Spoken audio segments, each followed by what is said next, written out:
अस्सलाम वालेकुम। आज की इस वीडियो में मैं आपसे कुछ इन्फॉर्मेशन शेयर करना चाहूँगा गाड़ी के वेरिएंट्स के बारे में और गाड़ी की जो चीज़ें हैं जो कि कस्टमर आम तौर पर मिस कर देते हैं, उनको वो सही तरह डिटेल्स को वेरीफाई नहीं कर पाते। जिस तरह के नंबर ऑफ़ सीट्स हैं, गाड़ी का कलर है, एग्जैक्ट कलर, और उसका जो पैकेज है, उसका वेरिएंट है, उसका 2 व्हील ड्राइव होना या 4 व्हील ड्राइव होना, उसके अंदर कौन सा बैटरी पैक है, वो एडवांस वर्जन है, ये बेसिक है। ये बात ख़ास तौर पे तो मैं सीट्स की पहले बात करना चाहूँगा। ये चीज़ें नोट करना बहुत ज़रूरी है, क्योंकि जब आप गाड़ी ख़रीद लेंगे और आप इनको नोट नहीं करेंगे तो आप गाड़ी महंगी ले लेंगे, और जब आप गाड़ी बेचने जाएंगे तो फिर आपको नुकसान यानी कि से दो चार होना पड़ेगा। सबसे पहले मैं आपको एग्जांपल देता हूँ सीट्स का, कि अक्सर गाड़ियाँ जो हैं वो 6 सीटर होती हैं और उनको 7 सीटर करके बेचा जा रहा होता है या प्रेजेंट किया जा रहा होता है कि ये 7 सीटर वाला वेरिएंट है, या वो 5 सीटर होती हैं, उनको चेंज कर दिया जाता है, उनको 7 सीटर में तब्दील कर दिया जाता है और बाद में कस्टमर से जेन्युइन 7 सीटर के पैसे जो हैं वो चार्ज किए जाते हैं। फर्स्ट एग्जांपल आप ले लें होंडा फीड की। होंडा फीड या होंडा फीड हाइब्रिड जो कि अब आ रही है, उसमें जो GP3 वेरिएंट है उसके अंदर बेसिकली 5 सीटर भी आती है जिसको होंडा फीड स्पाइक कहते हैं, और फिर 6 सीटर वेरिएंट भी आता है और फिर 7 सीटर वेरिएंट भी आता है। अब स्पाइक में 5 सीट्स होती हैं। लोग कुछ क्या कर रहे हैं कि पीछे 2 सीट्स इंस्टॉल कर देते हैं, मार्केट से बनवा कर जो हैं वो लगा देते हैं इनको पीछे, और जिन लोगों को नहीं पता, जिन्होंने अपना होमवर्क पूरा नहीं किया होता, जब वो सीट्स देखते हैं तो वो समझते हैं कि ये वाकई शायद सीट्स जो हैं वो इसमें जेन्युइन लगी हुई हैं, ब्लाग से लेके फिट कर देते हैं। लेकिन अगर कोई जो एक्सपीरियंस बंदा है थोड़ा, वो देखे सीटों को खोल कर, तो उसको नजर आएगा कि लेग रूम भी इनफ नहीं है, पीछे डिग्गी में भी जगह नहीं है, तो ये सीटें बाद में लगी हुई। लेकिन अक्सर लोगों को अंदाजा नहीं होता, तो वो स्पाइक का लोगो ऊपर से उतार देते हैं और 7 सीटर करके बेच देते हैं। तो अगर कोई बंदा मेरे से मशवरा करेगा और आपसे वो गाड़ी लेते हुए, आपने फर्ज करें खरीद ली है, कोई अब आप बेचने जा रहे हैं, कोई और खरीदने आपसे आया है, वो मुझे फोटोज भेजेगा, मैं तो उसको फ़ौरन बता दूंगा कि भैया ये 5 सीटर है और आप से 7 सीटर के पैसे चार्ज किए जा रहे हैं, और वो आपसे गाड़ी नहीं खरीदेगा और आपको नुकसान उठाना पड़ेगा, और उस टाइम आप क्लेम भी नहीं कर सकते इतनी देर बाद जिससे आपने खरीदी है। तो ये बहुत चीज़ जानना ज़रूरी है। एक तो ये चीज़ है। उसके अलावा क्या होता है कि जो फीड में, फिर से फीड की बात करते हैं, कि इसमें 6 सीटर आती है। मसलन आगे 2 सीट्स होती हैं पायलट सीट्स, फिर पीछे 2 सीट्स होती हैं, फिर उसके बीच में जगह होती है गुजरने के, पीछे 2 सीट्स होती हैं। लेकिन क्योंकि जो पीछे वाली आखिरी जो थर्ड रो है वो ज्वाइंट होती हैं सीट्स, बेंच सीट्स होती हैं, तो उनको बावर करवाते हैं सेलर्स, देखें जी ये 2 आगे हैं, 2 बीच में और पीछे 3 है। हालांकि ऐसा नहीं है। फ्रीड में जब 7 सीटर आती है उसमें आगे 2 होती हैं ऑब्वियसली, और फिर सेंटर रो जो सेकंड रो है उसमें बेंच सीट्स होती हैं, उसमें 3 सीटें होती हैं। सीट स्लाइड होके आगे जाती हैं, वहां से पैसेंजर गुजरते हैं और पीछे 2 सीटें होती हैं। इसको आप कैसे कंफर्म कर सकते हैं, ये आप टिप हमेशा के लिए याद रखें कि जितनी भी जापानी गाड़ी के अंदर सीटें होंगी उसके अंदर लाजमन उतनी सीट बेल्ट होंगी। अगर 5 सीटर कार है तो उसमें 5 सीट बेल्टें होंगी, 6 सीटर कार है तो उसमें 6 सेट्स होंगे सीट बेल्ट्स के, और अगर 7 सीटर है तो फिर ही उसमें 7 सीट बेल्टें होंगी, और 7 सीट बेल्टें होंगी तो 7 सीटर है। अगर आप 6 सीटर वेरिएंट देखते हैं और आपको कहा जाता है कि देखें जी ये 6 सीटर है जी, आगे पीछे बेंच सीट्स हैं जी, पीछे 3 बंदे बैठ सकते हैं, तो आप सीट बेल्ट्स को गिने, आपको पता लग जाएगा कि ये कितनी सीटें हैं इसमें। तो ये होगी होंडा फीड की मिसाल। इसी तरह जो है सिएंटा के अंदर जो है उसको शुरू में 6 सीटर आई है और लोगों ने उसको 7 सीटर कह के बेचा है सिएंटा हाइब्रिड के अंदर। इसके अलावा प्रियस अल्फा है हाइब्रिड, उसके अंदर भी 5 सीटर और 7 सीटर दोनों आती हैं। उसके अंदर तो बड़ा आसान तरीका चेक करने का कि ZBW40 जो है वो 7 सीटर है, ZBW41 जो है वो 5 सीटर है।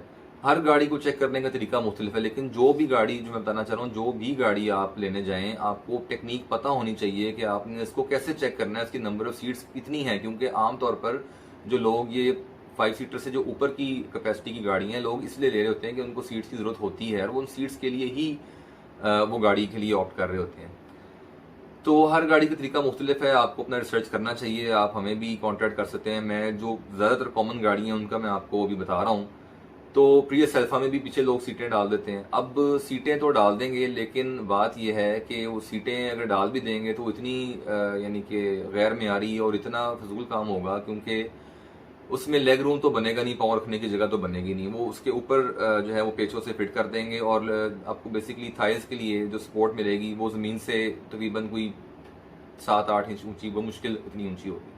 क्योंकि जो 7 सीटर है उसकी जो बैटरी पैक है वो अगली 2 सीट्स के दरमियान होता है, लिथियम आयन बैटरीज होती हैं।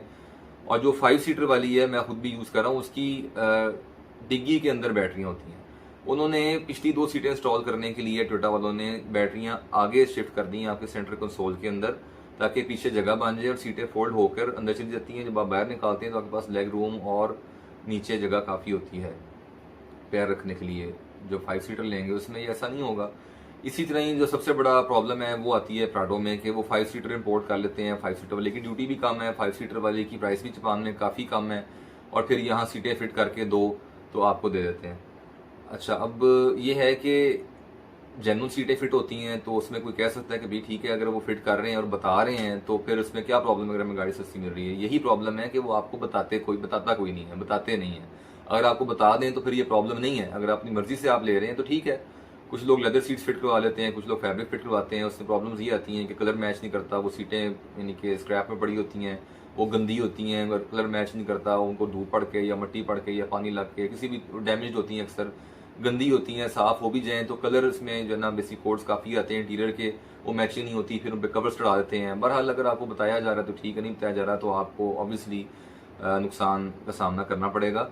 और आपकी इन्फॉर्मेशन, वही बात है कि रिसर्च अपना पूरा होना चाहिए। एक तो ये सीटों की बात होगी जो आपके सामने आ गई है। इसी तरह ही जब आप क्रूज़र खरीदते हैं तो उसमें हेडरेस्ट 8 होने चाहिए, 8 सीट बेल्टें। अब नई जो लेटेस्ट जनरेशन जो बुकिंग कर रहे हैं क्रूज़र की 300 सीरीज है, उसमें उसको बेसिकली 7 सीटर कर दिया है। 7 हेडरेस्ट है, तकरीबन कैपेसिटी पीछे उतनी है, लेकिन उन्होंने बेसिकली इसको 7 सीटर के तौर पर सेल कर रहे हैं, मार्केट कर रहे हैं। पिछले वाला मॉडल है, इसमें 8 हेडरेस्ट और 8 सीट बेल्टें, पिछली रो में भी 3 होती हैं। तो आपने हेडरेस्ट भी गिनने हैं। आजकल ये चीज़ कॉमन है कि हेडरेस्ट जो हैं वो कम आते हैं, सेलर्स की तरफ से रास्ते में चोरी हो जाते हैं, तो लोग खरीदते वो चेक नहीं करते और बाद में पता लगता है कि जी सेंटर का हेडरेस्ट है वो चोरी है, 3rd रो का या 2nd रो का। तो ये चीज़ भी आप तो इसको नोट करें। इसके अलावा कलर, एग्जैक्ट कलर से क्या मुराद है कि देखें, एक तो white colour, super white colour है जो जापानी गाड़ियों में, टोयोटा के अंदर और होंडा में काफ़ी कॉमन है। बेसिकली होंडा में तो ऐसे पर्ल वाइट ही आ रहा है, लेकिन पुराने मॉडल्स में वाइट आता है। सुपर वाइट आपको मिलता है सुजुकी में, निसान में और टोयोटा में आमतौर पर, और पर्ल वाइट भी मिलता है। ठीक हो गया। अब जब आप गाड़ी खरीदते हैं ऑप्शन से, यहाँ से खरीदते हैं, तो अगर आपको कोई कहता है कि जी ये पर्ल वाइट है और वो गाड़ी अभी रास्ते में और आप डील कर लेते हैं और आप लेते हुए चेक नहीं करते कि ये पर्ल वाइट है, सुपर वाइट है, तो छोटी गाड़ी में 50,000 से लेकर 1.25 लाख तक का फर्क पड़ता है। बड़ी गाड़ी में तो ह्यूज डिफरेंस है उसका।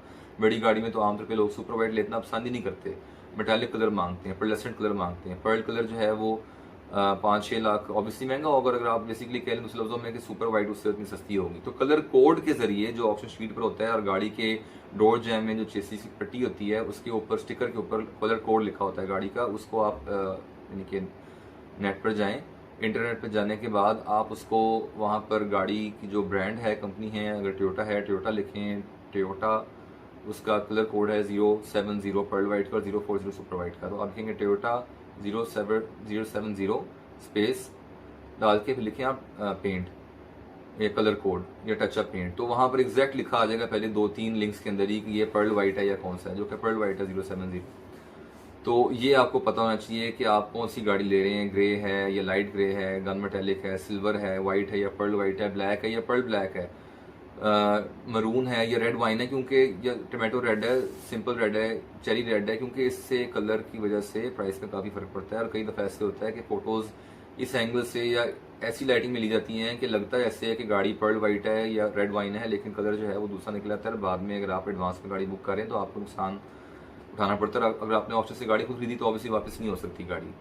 तो दूसरी चीज़ तो ये होगी। तीसरी चीज़ ये होगी कि जब पाकिस्तान में लोग गाड़ियाँ बेचते हैं तो उसमें क्या करते हैं कि जी मतलब डैमेज गाड़ी आई और लाइटें उसमें पहले टूटी हुई थी, एक लाइट टूटी थी, उन्हें चेंज करनी थी, तो उसको सादी लाइटें डलवाने के बजाय उन्होंने अपग्रेड लाइटें डाल दी थी, एलईडी लाइट्स डाल दी उसमें।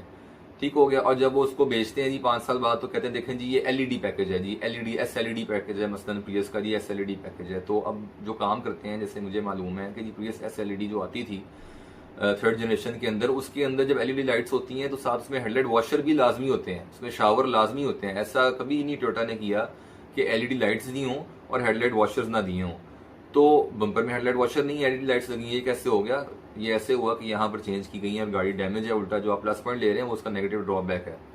तो आपको पता होना चाहिए कि कौन से पैकेज में कौन सी ऑप्शंस आती हैं और कौन सी बाद में लगाई गई हैं, जिनका कोई फायदा नहीं है। खासतौर पर अगर आप कोई देखें गाड़ी के अंदर, आपको कहता है जी देखें जी ये जी टोरिंग है प्रियस, उसमें उन्होंने 17 इंच के रिम डाल दिए हैं, स्पोर्टी किट्स लगा के क्रूज कंट्रोल फिट कर दिया है और लेदर को स्टीयरिंग रैप कर दी है और सीटों पे पोस्टर छुड़ा दी है। कस्टमर देते हैं यार तो लग रहा है जी टोरिंग है, इसमें तो सारी ऑप्शन वो नजर आ रही हैं। तो वो जब आप बेचेंगे तो वो ऑप्शंस के पैसे आपको नहीं मिलेंगे क्योंकि जी टोरिंग नहीं है। और जी टोरिंग की सस्पेंशन भी जो है वो उस हिसाब से स्टिफ होती है, स्पोर्ट्स सस्पेंशन होती है, टोरिंग सस्पेंशन होती है। खाली जब रिम्स आप चेंज कर देंगे तो उससे वो ड्राइव नहीं बनेगी। ठीक हो गया। और भी उसमें इश्यूज आएंगे। तो इसके अलावा जो है आपने बेसिकली मेन चीज़ ये है कि जब आपने पैसे जी टोरिंग के पे किए हैं तो आप जब बेचेंगे तो वेस्ट पैकेज है तो आप उसका नुकसान उठाएंगे। तो ये वेरिएंट्स का ये भी ज़रूर चीज़ चेक किया करें। इसके अलावा ये भी होता है कि जापान में जब गाड़ी आप ख़रीदते हैं तो जो ऑप्शन शीट पर लिखा होता है वो उसका मॉडल ईयर नहीं लिखा होता, वो उसका रजिस्ट्रेशन ईयर विद मंथ लिखा होता है। जो उसका रजिस्ट्रेशन ईयर है along with the month registration वो लिखा होता है, वो मॉडल ईयर नहीं होता। अक्सर लोग ऑप्शन शीट दिखा के स्क्रीनशॉट दिखा के ऑप्शन का देखें जी ये 16 मॉडल गाड़ी वेजल है और बाद में पता लगता है जी ये तो 15 की है। ठीक है जी। तो ये चीज़ भी आपको ज़रूर पता होनी चाहिए कि उसका ऑनलाइन जाएं, बेशुमार वेबसाइट्स मौजूद हैं।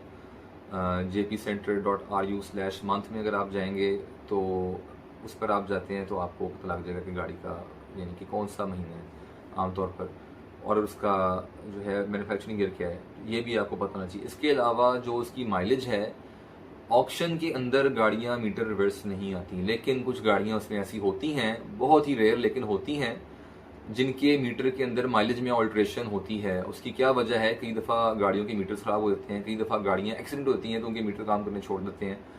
ऐसे एक्सटेंट का डैमेज होता है कि वो मतलब पानी चला जाता है एक्सीडेंट के बाद, गाड़ी के अंदर खड़ी होती है स्क्रैप यार्ड में रिपेयर के टाइम पर, तो वो बारिश हो जाती है तो वो अंदर स्क्रीन टूटी होती है, लीक होती है, तो मीटर में पानी जाता है, ख़राब होते हैं। बाहर उसके ईसीयू होते हैं, उसमें जाता है पानी, तो मीटर शॉर्ट हो जाता है उसकी वजह से।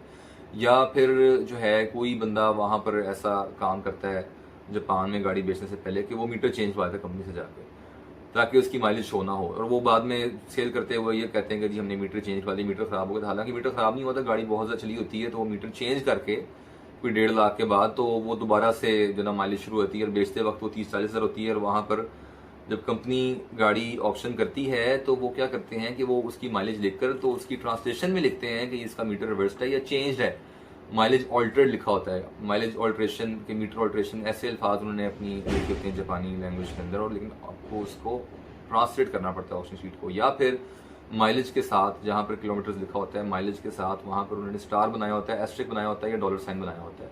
इंशाल्लाह किसी वीडियो में उसको अपलोड भी कर देंगे। अभी इस टाइम मेरे पास वो ऑप्शन नहीं थी, मैं अकेला वीडियो बना रहा था तो एडिटर अभी नहीं मौजूद उसको रखने के लिए सामने। लेकिन बेसिकली आपको मैंने बता दिया है कि माइलेज के साथ डॉलर साइन होगा या एस्ट्रिक का निशान होता है, ठीक है, या ट्रांसलेशन में लिखा होगा। तो ये चीज़ भी आपने चेक करनी है। तो ये कुछ ज़रूरी बातें थी जो मैंने आपसे शेयर की हैं, तो इनको काइंडली गाड़ी खरीदने से पहले नोट करें और ये सारी इन्फॉर्मेशन ले के घर से निकलें ताकि आपको किसी दिक्कत का या मुश्किल का सामना ना करना पड़े। बहुत शुक्रिया। अस्सलाम वालेकुम।